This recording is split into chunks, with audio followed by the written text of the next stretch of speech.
Out of the 42 Netflix original films that I've seen, this is easily the worst film out of them all. I'm not even joking. So let's get into the review.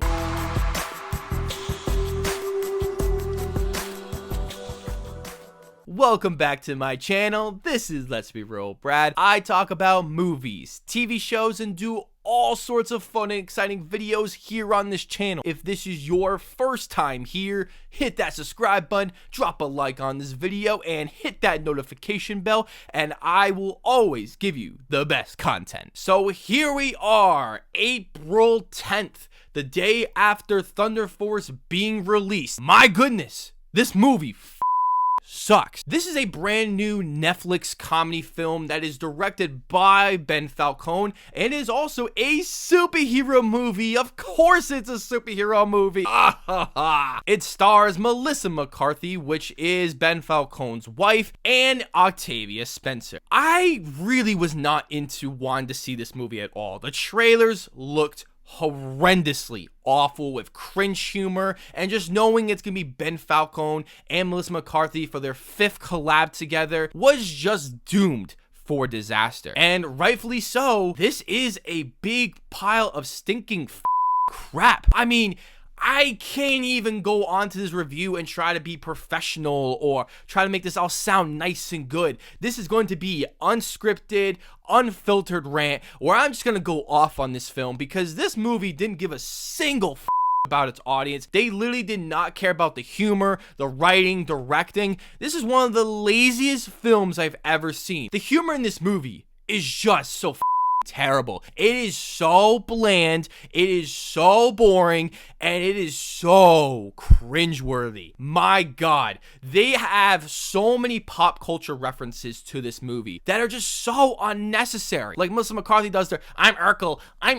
Like, shut up, I don't want to hear from you, Melissa McCarthy, anymore. I'm done with you. She does this the whole movie with every second just having some stupid joke that just doesn't work at all. Granted, the dialogue in this movie is awful, but Melissa McCarthy doesn't help with it either, as her line delivery is also just so bad. I think if they gotten almost anybody else, I think this movie would have jacked up way more points because she is so goddamn annoying. Her character doesn't even have an arc. Like, her character is legitimately the same as the beginning of the movie. This movie is just really boring as a whole because the writing doesn't do anything interesting at all. Like, it has the very super thin and basic superhero plot that you normally see, and they drag it out for an hour and 46 minutes. And this movie feels like it's like 2.5 hours because it just goes on and on and on. There are jokes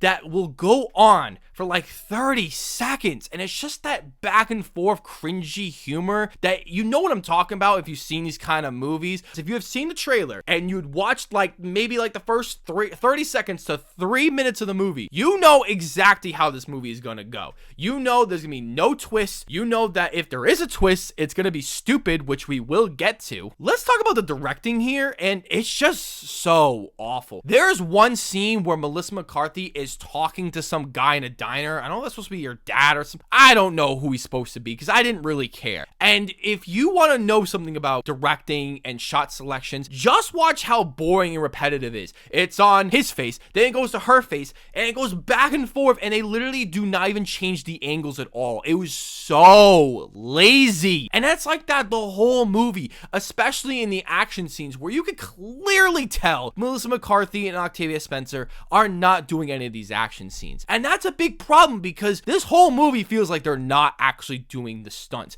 There's one time when Melissa McCarthy's character does a kickflip, and you're like, okay, she can literally not do that because her character just falls down the entire time. How is she gonna be able to do a kickflip? Come on now. All of the action just looks so bad. I could see Henry Danger and Nickelodeon looking a lot better than this crap. The editing is also really terrible, as much as the cinematography. Awful. Just awful. Overall, this is is one of the worst movies I have seen in a very, very long time. The humor is so cringeworthy. It is so bad. It makes you so uncomfortable. It goes on for way too long. The story's bad. The acting isn't great. The cinematography's bad. The directing's bad. And it's so predictable. And there's a stupid twist that literally makes no sense. They never go back to this twist. If they didn't even have this twist, I really don't think it would have changed this movie a whole bunch. Like, it just creates like one thing of conflict for this character to do something to help the other characters. I am giving Thunder Force a whopping 1 out of 10. So, have you even heard of Thunder Force? Have you even seen the film? And if you have done both, what did you think of the film? And where would you rank it on your 2021 films ranked list so far? As always, I will see you all in the following video.